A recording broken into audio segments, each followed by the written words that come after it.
Atlanta, 1913. The city was sweating through its shirt collars, drunk on heat and hysteria. The kind of place where justice didn't wear a blindfold. It wore a grin and carried a rope. Leo Frank wasn't built for this kind of world. He was a quiet man. Glasses, ink-stained fingers, a mind full of numbers and ledgers. Ran the National Pencil Company like a machine, every cog turning smooth. But when a young girl named Mary Phagan turned up dead in the basement, the gears jammed, and the city needed someone to blame. They found him. The press turned the murder into a circus. The Atlanta Georgian screamed headlines like, "Body dragged by cord after terrific fight." The Constitution and the Journal followed suit, feeding the mob's appetite for blood. The funeral drew 20,000 people, not mourners, but spectators. They didn't want justice. They wanted a show. The cops started with Newt Lee, the night watchman, a black man, terrified and trembling. Then they turned their eyes on Frank, the nervous superintendent who'd paid the girl her wages that afternoon. He was educated, Northern, Jewish, 3 strikes in Georgia. Detectives bullied him, twisted his words, and called it evidence. They found nothing on his clothes, no blood, no scratches, no sign of struggle. But that didn't matter. They had a story, and they were going to make it stick. Then came Jim Conley, the janitor, a liar with a grin and a knack for survival. He said he couldn't write until they found his notes in Frank's safe. He said Frank made him write them, told him to move the body, threatened him if he didn't obey. Every word was a lie, but it was the kind of lie the city wanted to hear. Behind the scenes, Tom Watson, Georgia's self-appointed prophet of hate, pulled the strings. His paper, the Jeffersonian, spat venom every morning. Hang the Yankee Jew, lascivious sodomite, child killer. He sent his men to the courthouse steps, red-faced and roaring, running fingers across their throats to remind the jurors what would happen if they didn't vote guilty. The courtroom was a stage. The jury was the audience. The verdict was written before the curtain rose. Frank sat through it all, pale, silent, dignified.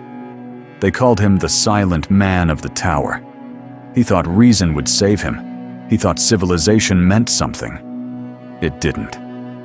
The jury took 4 hours to decide his fate. The judge nodded. The mob outside howled. When the governor commuted his sentence to life, the crowd decided to finish the job themselves. August 17th, 1915, Marietta, Georgia. They broke into the prison, dragged him from his cell, drove him through the night, and hung him from an oak tree.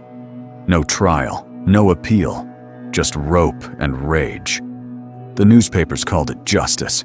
The crowd called it vengeance. The world called it shame.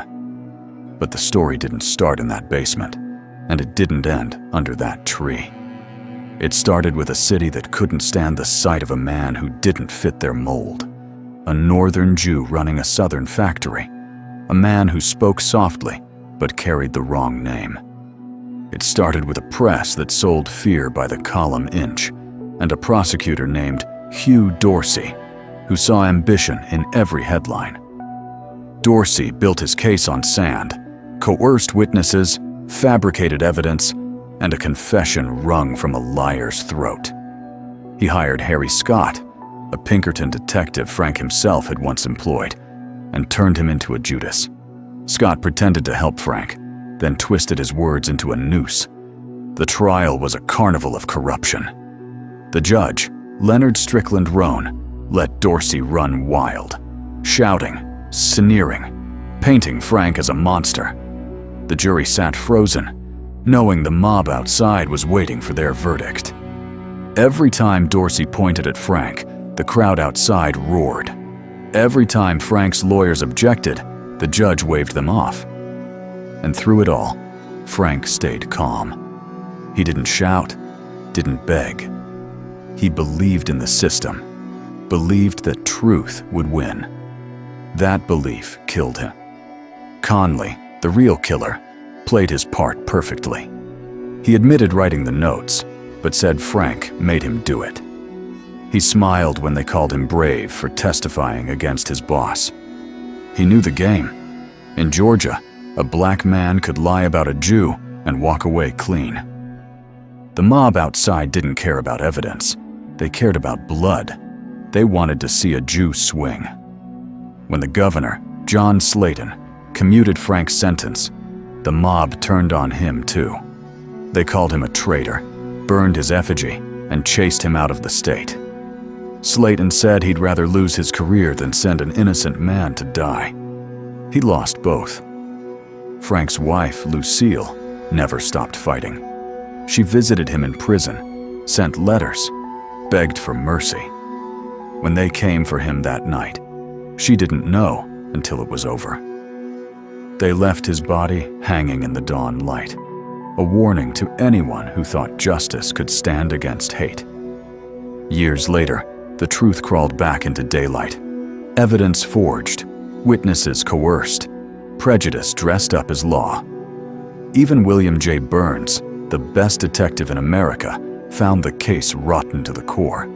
But by then, Leo Frank was long gone, and Georgia had already washed its hands. That's the thing about justice in the South. It doesn't wear a blindfold. It wears a hood. And me? I keep the case files. Because someone has to remember that Leo Frank didn't die for murder. He died for being the wrong kind of man in the wrong kind of world. And for believing that truth could stand up to a mob. The pencil factory's gone now. The oak tree's gone too. But the shadow of that rope still hangs over Georgia, and the silence of Leo Frank still echoes through every courtroom that calls itself fair. If you listen close enough, you can still hear it. The creak of the rope, the whisper of the crowd, and the quiet voice of a man who thought justice was stronger than hate.